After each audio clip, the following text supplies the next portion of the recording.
Okay, stream should be live on YouTube. We're putting this out public, so this one's going to be a little bit different.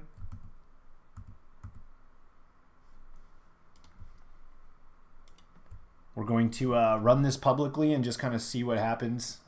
Maybe allow other people to get a general idea of how we run these things and stuff, but definitely toning down the swearing and name calling in this session. Because every time I tend to say the F word on TikTok Live, I get fucking... Whoop, I'm not live yet. Whew. I get banned. I get banned for 5 days or whatever the hell TikTok does. So definitely I'm going to not swear, at least as much. Hopefully I don't trip the algo. See if I can get this to stick, and if it does, we'll start. So YouTube, we're live.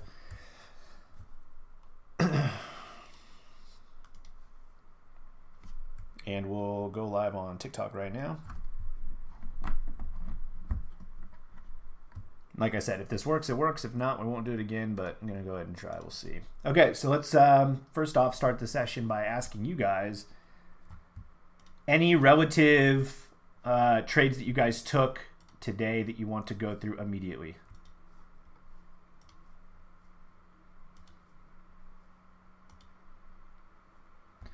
Callow took AMD. Okay, so do you want to talk through that position really quick? The contracts that you took. I know that the game plan is pretty straightforward.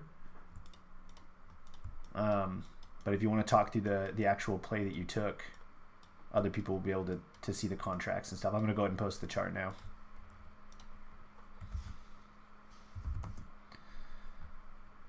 So the AMD play, feel free if you want to talk through the contracts. I don't know if you want to talk on your microphone or type.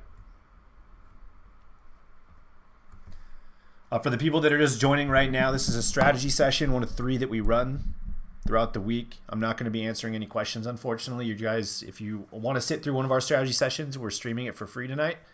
You can kind of see how we look at the market, different trade reviews we go through, how we scan through the market, analyze sectors and industry strength and weaknesses, etc. But I'm not going to be focusing on the questions, unfortunately, until afterwards. So if I do not respond to you guys, I apologize in advance. It's just because I'm just not looking, to be honest. So okay, so you pretty much took the strategy that you talked about yesterday.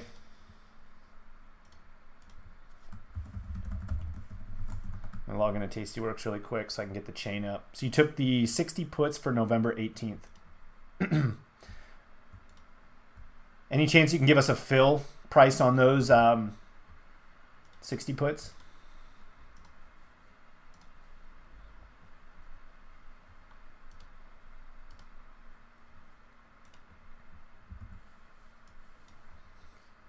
So for anybody else that wasn't here yesterday or earlier today, we were looking at potentially attacking the AMD chart. This is the exact same trade idea that we came up with back in the middle of June, end of June actually, beginning of July, where we bounced.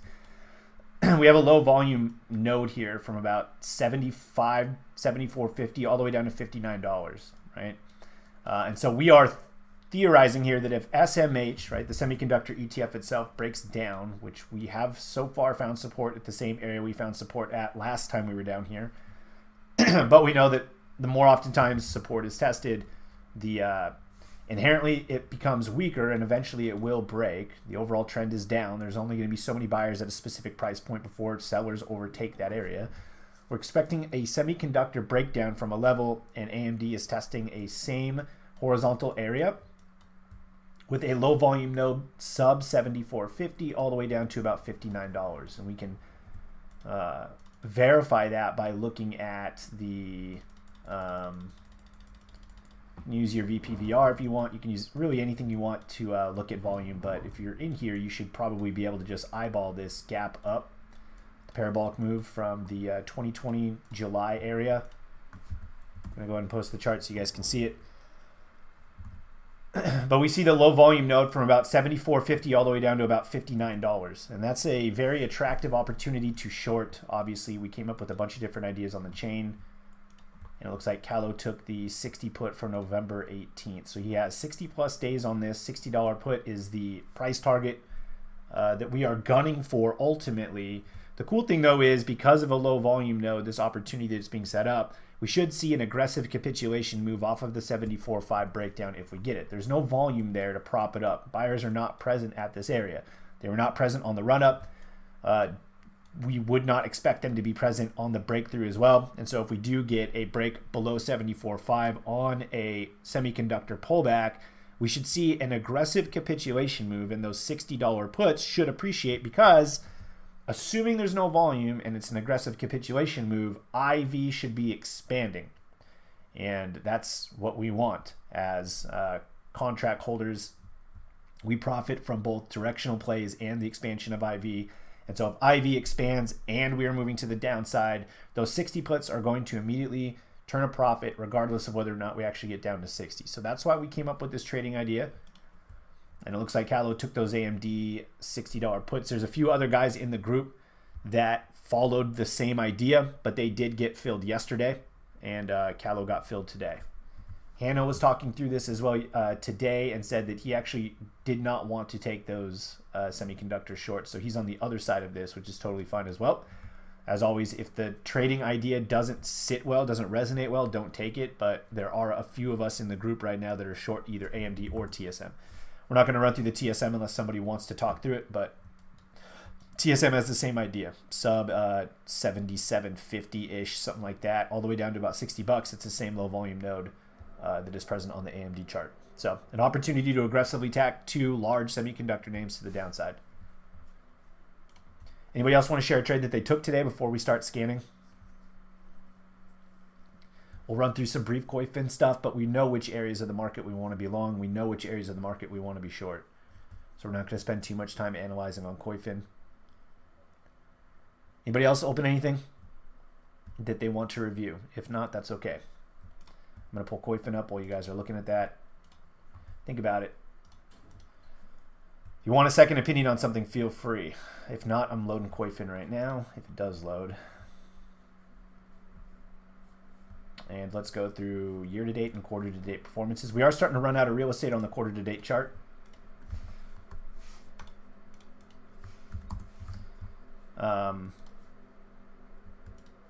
We're soon going to be flipping over to the 1 month or 3 month chart because the quarters are going to roll over up.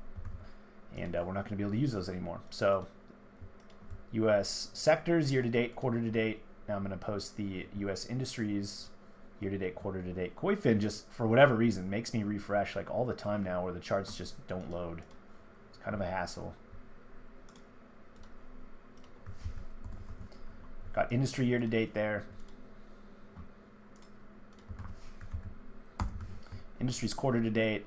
Let's flip through factor analysis because we did look at that end of market session as well. Year-to-date and quarter-to-date. Okay, so let's start with the top. Sector analysis year-to-date. Is anything here changing our initial analysis going into this week? Anything here? I'm going to pull it up so that YouTube, when you guys watch this later, you're going to be able to see it as well. There we go. Okay, anything on the year-to-date chart that is changing? Stuff that we haven't necessarily identified yet as an opportunity. To me, it seems like everything is relatively moving in the same direction other than energy. Everything is drawing down on the year-to-date chart. Trends are obviously down. Middle of August, we had a little 8-week run. Middle of August, we peaked. We have now hit series of lower lows. The only area in the market that is showing relative strength in my mind, which should be confirmed on these year-to-date charts, is consumer discretionary within the growth area. We look at the quarter-to-date, we can see that XLY is the only growth area in the market that is not straight up capitulating or has capitulated, right? For all intents and purposes, we talked about yesterday when we looked at this, is this the beginning of a downtrend or is this more of a horizontal channel? Today, it was hard to confirm one way or the other, but it's still not breaking the same way other areas are breaking. So for whatever reason, XLY and consumer discretionary, both equal weighted and non-equal weighted names within consumer discretionary, are showing relative strength. And that was an important caveat that we pointed out at the end of the session. Landon correctly called out RCD, which is an equal weighted consumer discretionary ETF. He put it against RSP, which is an equal weighted S&P 500 ETF. And what did we see? What did we see when we mapped out RCD versus RSP?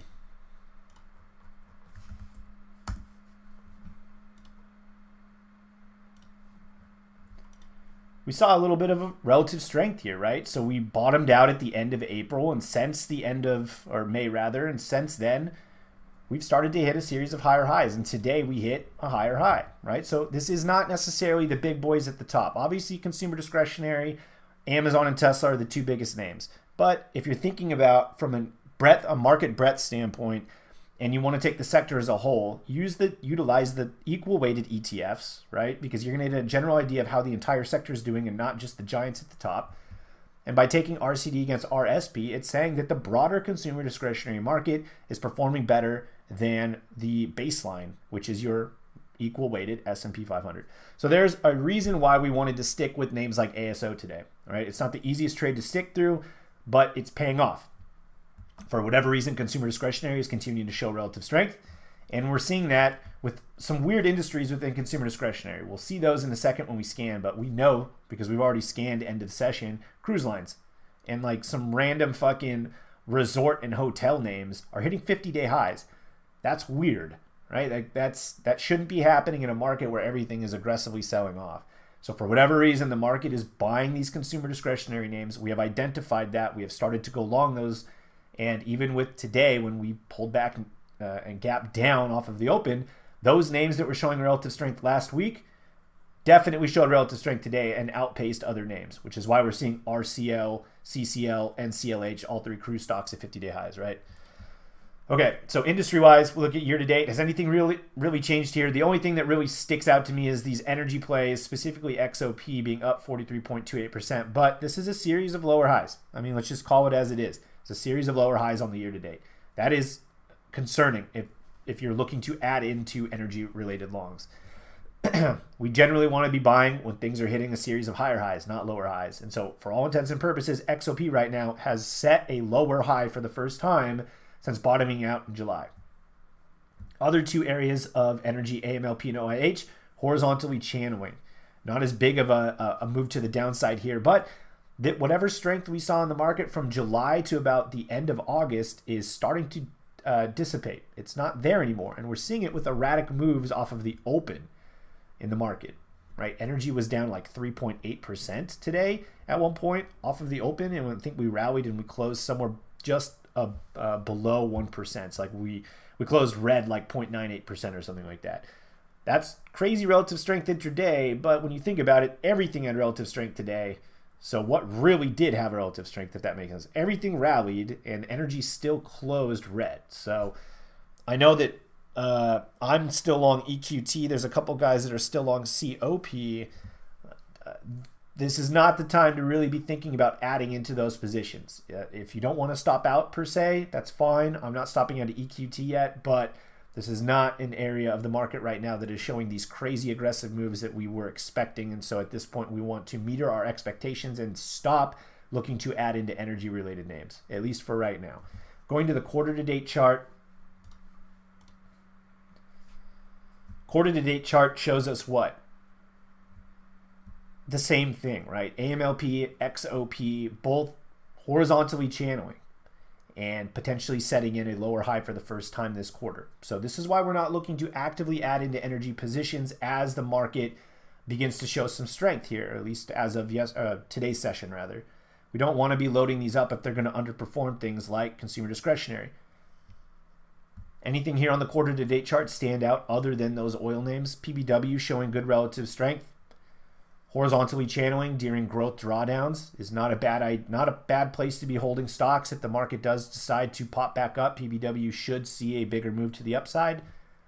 TAN, not necessarily the worst area as well. Horizontally channeling since about the middle of August. Not really a series of higher highs or higher lows.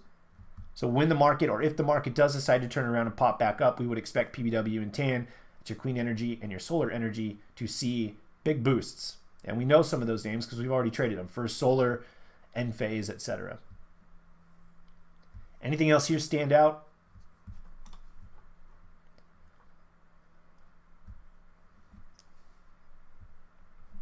Okay, let's move on to factor analysis really quick. Year-to-date factor analysis, anything here stand out? I will say the one thing that does stand out is the relative weakness in large cap growth. Large cap growth being the grayish line at the bottom of the chart. That's not great to see that out of every single market tranche that you have, all of your small, mids, and large split up between growth and value, the large cap growth is the worst on the year against the S&P 500. That's not something that we would normally expect if we want the market to reward people for going long Apple and Microsoft and shit like that. We would be expecting IVW and IWO to both be in relative uptrends. They are not. IWO is chopping horizontally since the beginning of August. IVW has been in a downtrend since the beginning of August. So for those that are buying dips in Apple and Microsoft, etc., going back to the beginning of August, you are fighting a downwards trend against SPY. They are underperforming the benchmark. Mid-cap value, up now the most year to date against SPY. What are two areas that are very prevalent in mid-cap value? Financials and energy. Those are two areas of the market that hold a lot of mid-cap value, and these are now up the most against SPY this year. Now, obviously, this is not an absolute performance basis. This is a relative basis against the benchmark, but this is a clue. If the market is rewarding mid-cap value more so than rewarding large-cap growth, you know which areas of the market you should want to add more capital to if you're in a buying mindset, right? And it should be this mid-cap value tranche. We look at the quarter-to-date chart. We've been in a relative uptrend since the beginning of August in IVE, your large cap value, and we have been in a relative downtrend in big cap growth. Or large cap growth rather. That's not a coincidence, right? We generally see the market oscillate between value and growth. You can see it in the charts here on the quarter to date. IVE started to catch a bid the same time IVW started to get sold, right? IWO, your small cap growth, horizontally channeling. We don't want to necessarily be buying things that aren't in uptrends. And so IWO, something that we were looking at today, not showing us any reason to continue to buy small cap growth.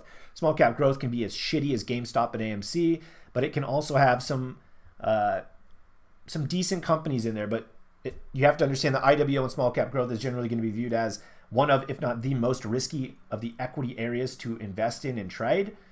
And if this is not moving up and to the right, that isn't necessarily the most bullish thing, right? So we're horizontally channeling. We're not necessarily looking to short small cap growth, but we're not the same bullish thesis we were 10 weeks ago when we started buying these, because at that time, these were moving up and to the right. So IVE still moving up and to the right even after today.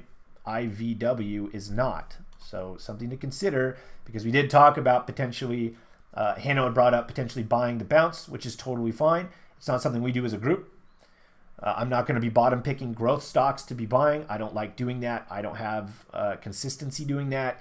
And as of right now, the trends are against large cap growth still. And so until we see those things start moving up and to the right, at the very minimum on the quarter to date chart, I'm not willing to go buy those things. Let's see here. your counterfeit factor analysis. Okay, any questions regarding this? We know which areas of the market we want to be shorting, right? We know which areas of the market we don't want to be shorting. We want to be looking for potential consumer discretionary longs. We kind of want to sidestep energy for right now. If you're in energy, that's fine. If we need to manage those for losses over the next 2 days, that's fine. We don't necessarily want to be buying energy right here, though. And we want to continue to look for potential growth weakness, because right now the markets are still telling us that growth is the weaker spot in the market, even after today's rally. Any questions? If not, we can pull up FinViz and dig into some trade ideas. Guys that are watching the stream on TikTok and YouTube, I'm not answering any questions. I apologize. This is a member strategy session. I am just streaming it for you guys to hopefully learn something. We start with sector and industry strength. We kind of find which areas of the market are working and which ones aren't, and then we go and actually scan for companies within those areas. So that's what you're about to see right now. All right, let's pull up FinViz.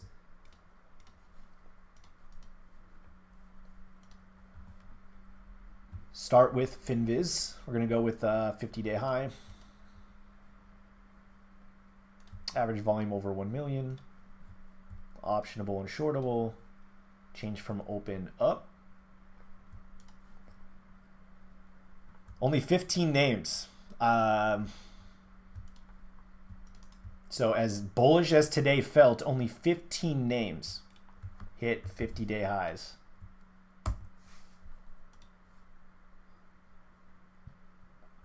That's the dumbest goddamn chart you've ever sent. Don't ever do that shit again. Broadening wedges don't work. It's just a stupid pattern, man. Okay, let's look at some of the stuff that hit 50-day highs and closed up, right? We looked at a bunch of these, so we're not going to go too far in depth on them. I don't know if anybody's going to want to be grabbing any of these, but let's throw a hat in the ring for cruise stocks. RCL, 50-day high today.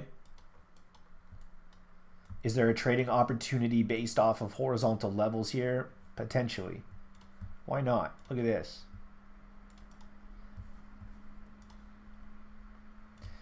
Meter your expectations on something like this, but check this out. It's Josh's first day back, so I can't expect him to drop 77 charts like he normally does. But boy, I can't wait for him to do that if he starts doing it again. Check out RCL. I posted all the way back to 2020, but now I'm going to post the zoomed in fractal here. So we have a horizontal level that was tested all the way back in 2020, came down and tested again in May of 2022, broke it, flipped it. It's now resistance. We are testing it as resistance right now. If you were to go on the 4-hour chart or maybe the 1-hour chart, the last two trading sessions will probably resemble somewhat of a bull flag. But the 2 wicks up into that supply zone indicate that there is significant resistance at the 50, 50, 51 area. RSI slammed against the 70. We love that. So because we didn't do it last time, let's pull up RCL on the chain and kind of get an idea of what we're looking at here. Lots of open interest on the Novembers. The Octobers just opened up with some strikes. Let's see, what's a reasonable price target here? 57 and 65. Based off of oscillations when we were coming to the downside. Let's run a basic fib and get an idea of risk to reward here. Fib says 64. Right around that 200-day moving average. 76 IV, which means you're probably going to want to call debit spread this because we don't want to get crushed by IV contraction. A $60 call with a 0.32 delta will run you $2.51. There's very little open interest on the 65s, but if you can sneak a contract or two into that $65 area, you can get a 4-to-1 setup. Look at that. With a P50 of fucking 60. So I'm going to type that out because that's actually a very attractive. That is a very attractive play right there. But the problem is we have to make sure that the volume is there on those $65 contracts. Let's see. 97 cents for $4.03 back. Maybe. There's 2 other cruise stocks that I know are at 50-day highs. But that right there is a decent setup targeting that $65 area. It's a 4-to-1 setup with a 60% chance of a 50% move. Stop would run the fibs there at 47. So above 51.50, you go long looking to capture that $64 to $65 area with a stop out at $47. You're going to have a 3-to-1 setup equities and a 4-to-1 setup on that call debit spread. Pretty fucking good, actually. That's something that we're going to want to watch for tomorrow. We talked about this end of the session, DHT. I'm not going to go through all of the different tanker names that are going on right now, but there's a shit ton of energy-related marine shipping names hitting 50-day highs. Like, a lot of them. There's going to be like 6 or 7 on a list of 15 names. And we're not going to go through them. I'm just going to post one to give you a general idea of what we were looking at today. DHT has been on our radar for, 2 months now. We never took it because it's a mid-cap and the chain just didn't give us an opportunity, and honestly it's not the easiest trade in the world, but this is a puzzle piece. So I'm going to go ahead and post the chart and then zoom in on current price action going into this year. That is a marine shipping name with an energy related focus. All right, there is a direct correlation, at least there was historically speaking, a direct correlation between marine shipping energy related names and energy related companies. There's only one reason why people are buying these fucking companies, and that's because they expect marine shipping names with an energy focus to continue to appreciate. That's the only reason why people buy anything. And so the weakness that we're seeing in energy sucks. But this relationship has been here for 20 plus years. So I'm not saying that it has to exist always. History does tend to rhyme. Price has a memory, as Vinny says, and he's absolutely right. This DHT chart, there's like 4 or 5 of them on this 50-day highs list. And like I said, we're not going to go through all of them, but something to think about. Piece of the puzzle. Piece of the puzzle for sure. EURN and FRO, those are 2 of the ones that are on here that are marine shipping related names. Oh, we got Wix. We looked at this end of the session. Look at this. Okay, so let's say you're bullish a reversal per Hano. Wix 5.54 RVol today. Anybody find out what the catalyst was here? I'm gonna go ahead and see if I can find it in Koifin really quick, but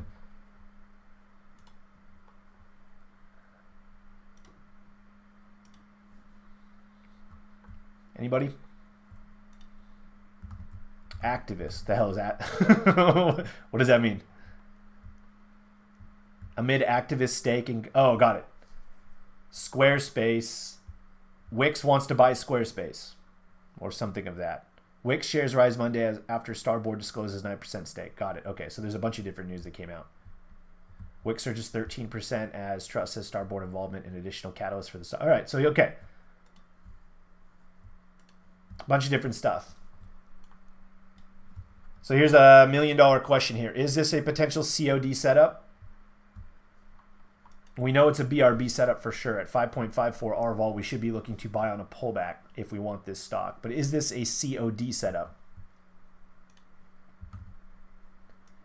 Hard question. I don't know what the answer is. So COD is generally a catalyst that pushes the stock in an uncharacteristic manner in one way or the other. It doesn't have to be up or down. In this case, it was up. The market, for whatever reason, loved what was going on. This also could be partly because the market pumped, right? I want to point that out. Yes, this was an over-exaggerated move to the upside for Wix, which could potentially lead us to a COD setup.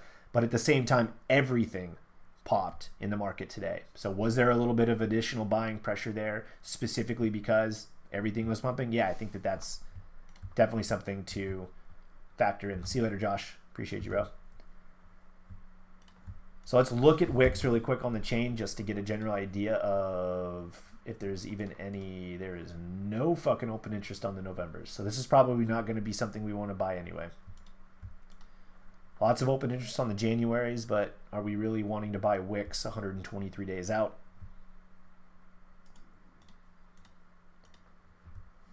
If we get a pullback to like $80 or potentially upper 70s, I think you could shave off about 30 to 40% of these contracts, and then you could potentially target like the $100 level. But even then, these things are fucking expensive. So I don't know if this is worth it. There's no December strike available. I think November's just opened up, which is why there's no real open interest on this. So as of right now, there's nothing on the chain to allow us to trade this Wix play. We'll keep this in mind, though. If this is a COD, or if this does pull back to like $75, we'll see if there's any open interest on the chain. But as of right now, there's nothing. So we're going to move on from Wix, but it will be on the watch list. It's just not going to be a play we take tomorrow. Stock PCG really quick.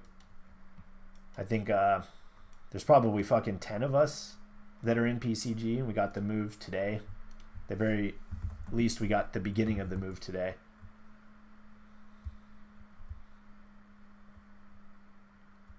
Thanks, Tim.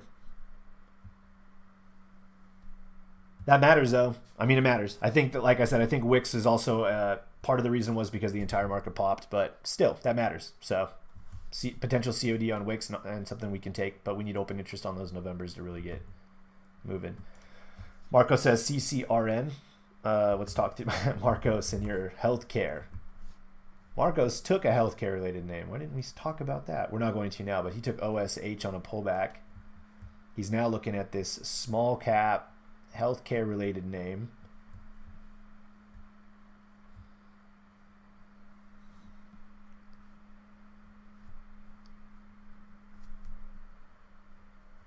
Let's check the chain. Is there volume on the chain on this?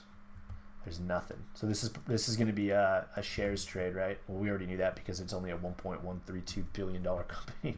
So with small caps, generally we do not want to be taking contracts anyway. We just want to be trading the shares. At a 6.39 ADR, this thing moves more than enough intraday anyway.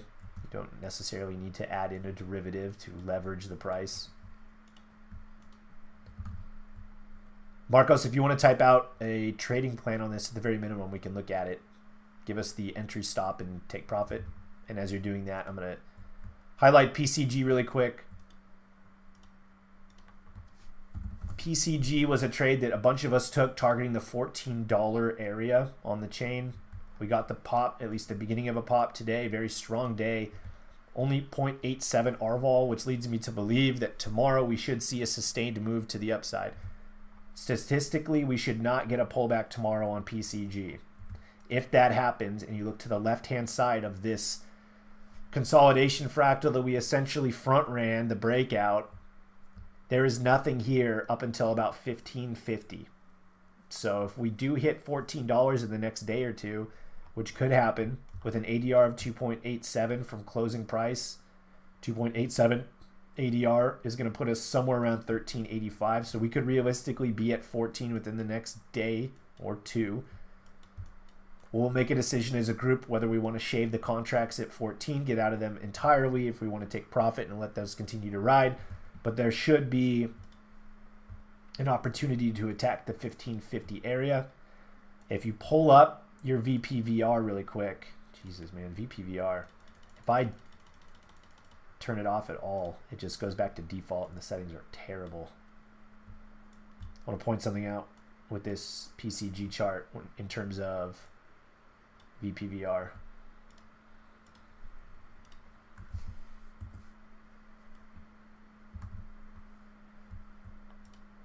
Yeah, it's VRVP, whatever. Whatever, dude. Fucking sue me. Anyway, check out the low volume shelf all the way up. I mean, after this area, which it shouldn't really take anybody by surprise. We've been consolidating here for 2 years straight. This is where the majority of the volume is. But if this market really does love PCG, there's no volume above this area where we're at right now. And the next logical area from a technical standpoint is going to be that $15 area before we find any sort of resistance, specifically because there's a gap at $14. We should be able to hit 14 in the next day or two. So make a decision as a group when we get up there what we want to do. Marcos says breakout over 30.50 with a PT1 of 39.5 and a risk off area of 27. Let's pull up CCRN. So breakout over 30.50. Let's go ahead and just put this on as a long position. Just type all of this out. Entry is 30.50. PT number 1 is 39.50.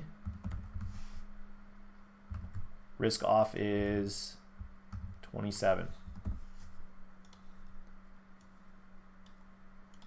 2.57 to 1, so a little less than our 3 to 1 setup that we normally want. Did you check the ETF exposure on this CCRN play just to see which areas of the market are going to help shove it? I'll do it right now just in case.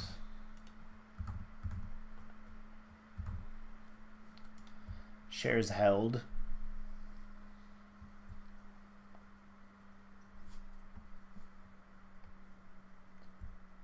Yeah, okay. XHS, but they only own 91,000 shares. So nobody owns this. This is not a very held stock.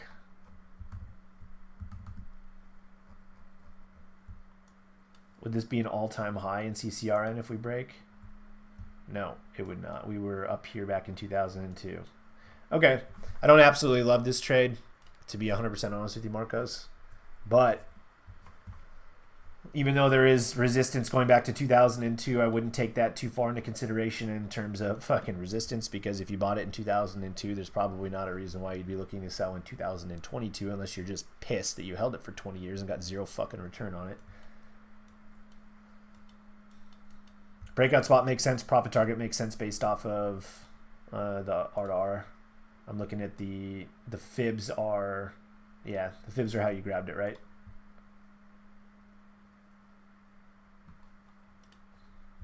Got it. Okay. So everyone's aware on stream. That's how he got the profit target and the stop out based off that fib range. Okay. Add it to the watch list. And see how it responds tomorrow. CEG, I think I'm the only guy still in CEG, so I'm not going to go over that. But that's 50-day high in utilities. Actually, it's an all-time high today. Let's go 0 to 3% below the high. Got 19 minutes left, guys, so let's try to get through the highs and the lows and come up with a few more trading ideas for tomorrow. Posted the link. Gonna get some crossover here. Remember we talked pins, right? Interesting name setting up. This is an internet software related name. FDN is not showing the same sort of relative strength as some of the other tech areas. Want to point that out. Really quick though, Pinterest is an interesting name to hold. It's above our risk on area. RSI has been above the 50 since the middle of August. We are now above the 200-day moving average. There are not many stocks above the 200-day moving average, let alone tech stocks. So this is kind of a big deal when it comes to Pinterest. I know All Star Charts, Mike told me that they were talking specifically about Pinterest about 2 weeks ago. So far, it hasn't done a whole lot, but it also did not die with the market. There's relative strength here on this chart. There's a reason for whatever it is. The market is buying Pinterest. So let's go and look at it. The November's, lots of open interest, 106 IV. Insane. We are definitely called debit spreading this. We can run some sort of, run a fib here just to see what we're looking at in terms of a price target. 28.5, we can round up to the 30. I don't love this actually. The 32.5 from a $25 move is asking for, yeah, it's fucking huge. I don't know. Don't really love this play anymore. From a TA standpoint, it's intriguing. From an options chain standpoint, the R2R is going to be really... If we get a minor pullback, maybe you can get filled on the 32.5 call debit spread and squeak out a 4-to-1. Actually, that's, I guess maybe that's not the worst. If we're rounding up to the $30 price target, we want to sell a call above the one we're buying to hedge against IV contraction, because at 106.8%, I can't imagine IV is going to be expanding. So if we buy the 30 and sell the 32.5, it's going to set us up. Right now, it's underneath 4-to-1. It's going to cost you $56 with a max profit of 194, a P50 of 60. But I'm assuming if we get any sort of pullback at all, we can probably grab these for $50 with a max profit of 200, fulfill that 4-to-1 risk to reward function while still attacking the 30s. Now, we probably won't hold these to in the money. It's only 60 days. Tomorrow will be 59 days till expiration. I can't imagine at 25.42, and let's say we get a pullback to like 24.5, a move up to 32.5 would be asking for a 33% move. That's it. That's kind of a lofty goal within 60 days. So managing your expectations on this move is vital, but I think there could be a potential setup here based off the R2R. So adding Pinterest to see if this is something that we could potentially be buying on a dip. I wouldn't want to chase this.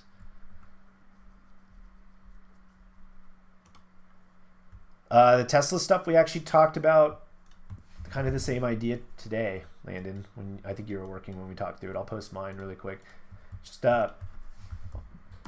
Taking consumer discretionary into account, showing relative strength, we're looking at a basic horizontal level potential break above 311. RSI's essentially held the 50 since the middle of July. Tesla looks like it could potentially see a breakout at 311. And we have sector strength, we have industry strength, we have RSI on our side, we have a decent runway to earnings, right? We have over a month until earnings hit. There's an opportunity, I think. FOMC is on Wednesday though, right? So one thing I'm timid about, and Tesla tends to be a little bit more expensive, but yeah, there's a potential setup on Tesla. There is. I'm going to keep moving through these charts really quick. There's 15 minutes left. We talked about RCL earlier. Now we're going to talk about NCLH.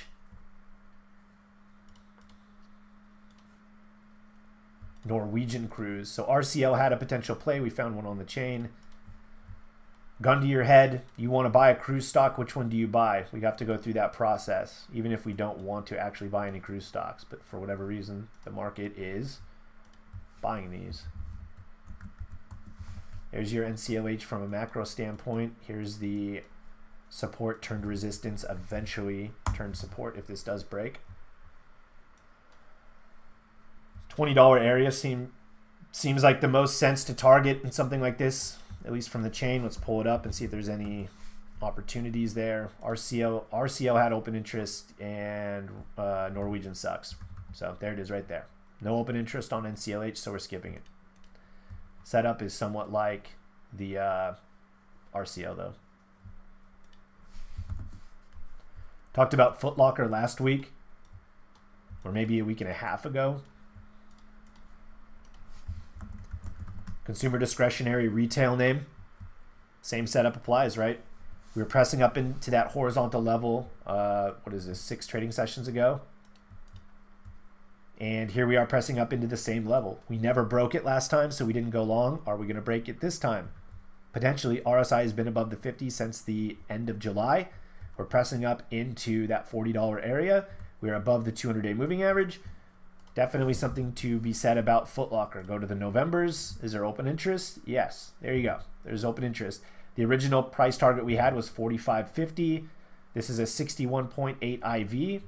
The $45 calls have 975 rather open interest. The 47.5s have 469. So it's not the most traded 2 contracts out there. But at 61.8, you can be a big boy and make your own decision on whether or not you want to spread this. If you don't, the 45s will run you $115. The 47.5s as a call debit spread will run you $50 for a 4-to-1. Max profit of $200. Foot Locker setup is still applicable, but we need to break that 40 for us to want to enter it. All right. So Foot Locker with a run up towards $45 applicable. The chain has setups there with corresponding risk to rewards. I don't know a single fucking person that has bought anything from Foot Locker in 15 years, but for whatever reason, the market is buying this right now. So look at it tomorrow morning, add it to the watch list. I feel like I offended somebody with that comment about Foot Locker.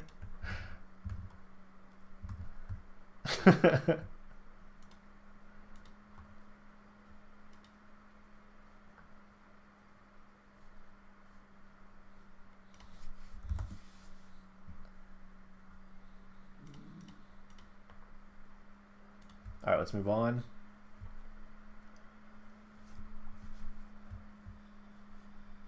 I'm going to skip all of the ETFs and SPACs and stuff. We're not going to worry about any of this stuff.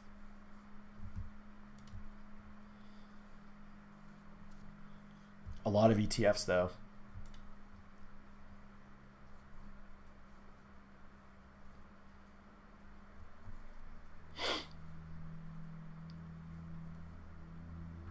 We're going to skip biotech.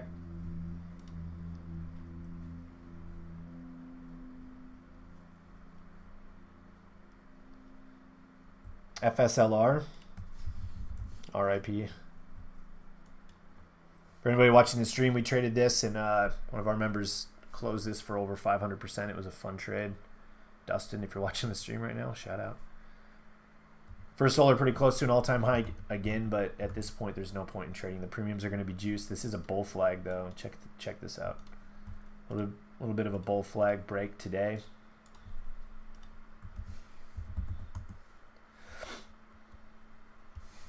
Not sure if I mean, we can look at the contracts here just to see how juiced they are, but probably not something we're going to want to take. Already took it. It was a good trade. Do we want to throw more cash at it? Let's see. Bull flag break. Off of a bull flag, 145 to 150. Not a whole lot of open interest. We're going to go ahead and can for Solar. Good trade originally, but nothing there for this go around.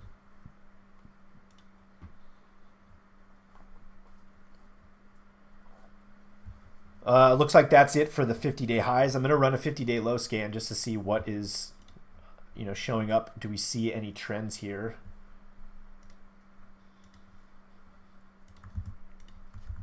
Here's the URL.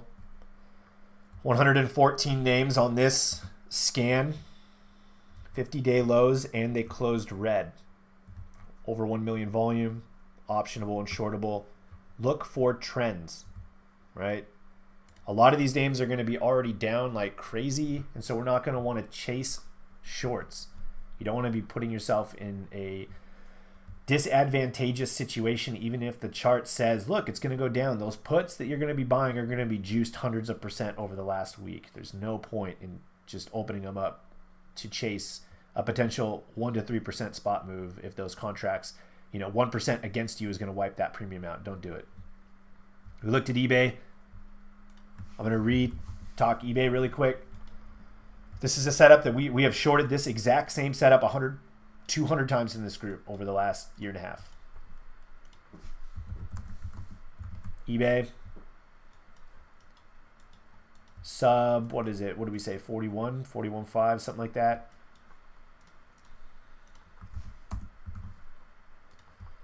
Chain. Is there a play? Shorting eBay November.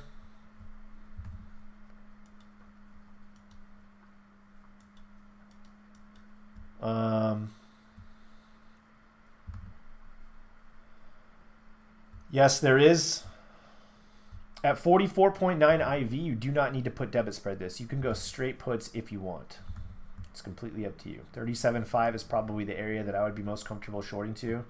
Looking for a 9 to 10% move off of this drop down through the horizontal level, targeting those 37.5s on the options chain for November. Going to run you $1.27 for a 37.5 put. If you do want to put debit spread this to bring down that cost basis, you can sell the 35s for a 4-to-1 setup. Max loss 53, max profit 197, like a 3.95. If you buy these on an up day, you can definitely skew this in your favor for a 4-to-1. There is lighter open interest on those 35s at 400 OI. So you're probably not going to be able to go 10 deep in something like this. But if you do want some limited tech exposure to the downside, there's an opportunity. The one caveat on this is it is a consumer discretionary related name, and the consumer discretionary sector is showing relative strength. So if you do short eBay off of a technical, drawdown here, expect the capitulation to not be as fierce as something with the sector weakness present, right? So if the consumer discretionary sector itself was showing relative weakness, we would expect this to capitulate hard. Because consumer discretionary is not showing weakness, even if this does drop down, we would not expect those same aggressive moves like we do with NVIDIA, when we did with Salesforce just 2 weeks ago. Very much doubt a huge drawdown on a name. It could definitely break, and we'll get the technical sell-off where buyers go, never mind, I don't want this, but you're not going to get those same sort of sector outflows that go along with the sector weakness when we group these shorts and sector weakness together. So the setup is there for an eBay short, but the sector weakness is not. So take this at your own discretion. Is AOL still a company? I think they are, actually. But yeah, the 37.5 setting up, and they're cheap, and it's sub 50 IV. So opportunity there.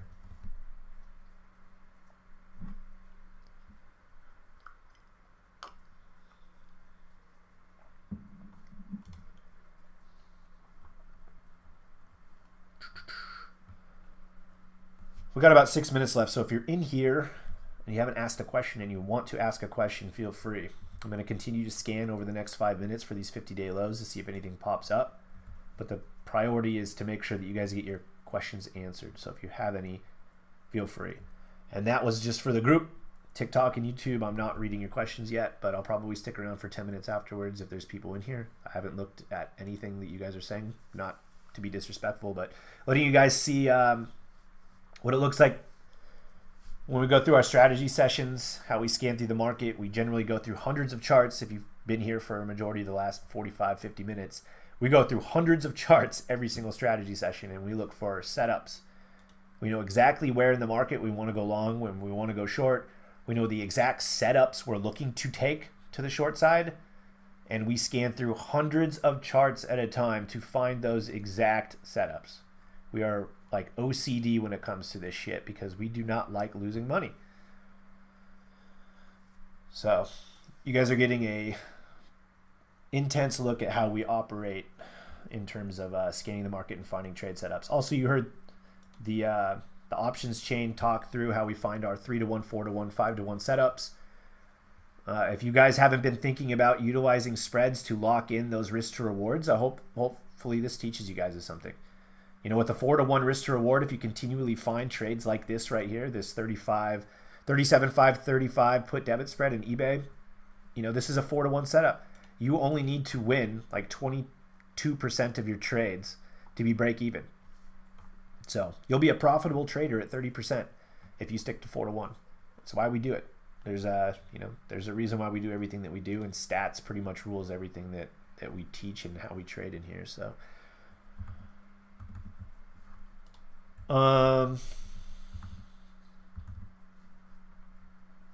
see what are done. I went through the 50-day lows, and there's not a whole lot more other than that. If I'm going to go through the 0 to 3% above the lows, but we have a few trade ideas for tomorrow's. We came up with the actual plays and stuff, and if we wake up tomorrow and the market is honoring those setups, we're going to be looking to take those. If not, we're going to sit on our hands because we don't want to throw cash into the market just to throw cash into the market. We don't want to do that. So I'm going to go through the next 6 pages here on this 0 to 3% above the low. But if you guys don't have any questions and you guys want to hop off, thank you for showing up. It's been an hour. I appreciate you. And I will talk to you guys in the morning. For those of you that want to stick around for the next 3 minutes, I'm going to continue to scan this.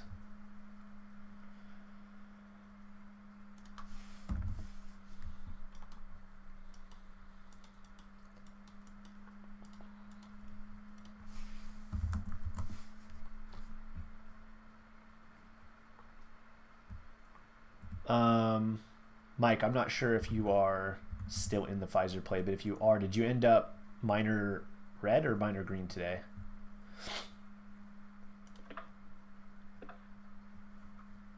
I am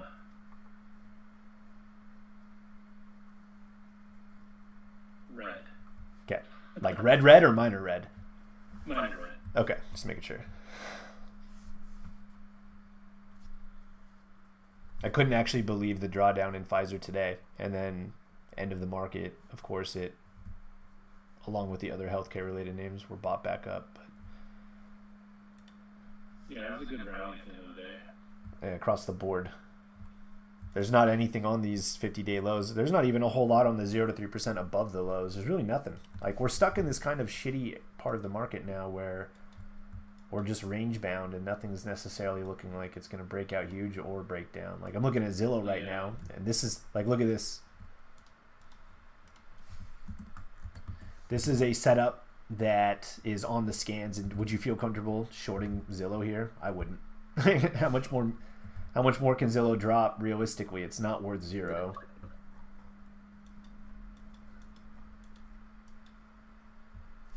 I think every day that passes, it gets more and more risky to enter shorts. Unless it's... The market in general just feels oversold too, so... It does. The only area of the market that I still feel comfortable shorting is semiconductors, ironically. Yeah. Ron's got a point too. Because they have all that juice down to the 2020 highs still in the... What'd you say? What else? Ron's got a point that market, like the volume today was low because they're just waiting on Powell's 100%. I agree. What was the R wall today? 0.95. Yeah, it was a little bit less than average. What about the Qs? 0.96. All right. I get it. That's not so bad. But you're right. I thought it'd be around 50 or 60%. I bet you heading into power hour is 50%. Because whatever happened at the end of the market today, we saw everything rally. So, okay, guys, feel free to hop off. I'll talk to you in the morning. All right. Later. Later, guys. And Tiki Talkie, I will sit with you guys for 5 minutes and kind of hang out. If you guys have individual questions, feel free. I'm going to stop